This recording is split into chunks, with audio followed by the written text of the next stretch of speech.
Now, we talk a little bit about, I will talk a little about the psychedelic discussion. I'm not going to give any advice because I kind of feel like that's not my place, but there is definitely some parallels between psychedelic experiences and dream experiences and lucid dream experiences.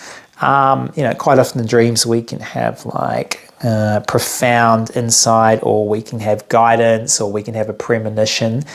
I kind of have learned over time to feel the energy of the dream, but what I do a lot too is that I'll ask people kind of, I don't know, I had a dream about them and I don't tell them, and I ask them something, and I'm gathering data of whether my dream is legit or not. So that's kind of how I work with that. But with the psychedelic,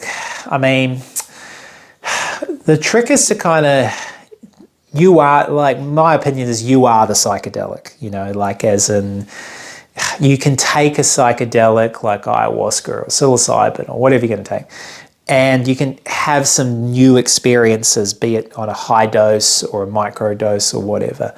And the microdosing stuff is quite interesting. I would say that it can be useful to microdose small amounts, and the subtle change. Like, I remember I microdosed a small amount of psilocybin, and I just remember like there was a pattern that I normally go through when I do something, like I'm leave the house. And I just noticed I didn't do that. I did it in a different way. And I was kind of like, that's interesting. Like, it actually kind of opened up a part of my brain, like more neuroplasticity, I suppose. So I can see the benefit.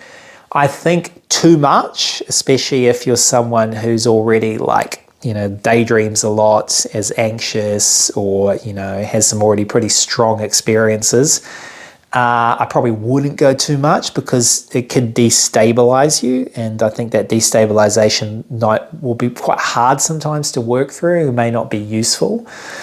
Again, it's kind of like, it is a tool. Use it wisely. Don't overuse it. Small amounts.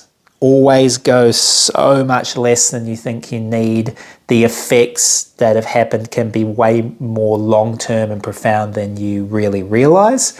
So it's kind of like having that respect. So it's kind of my advice around the psychedelic thing. But my kind of main, way I look at it is that you are the psychedelic. Once you understand your capacity to have lucid dreams and out-of-body experiences, you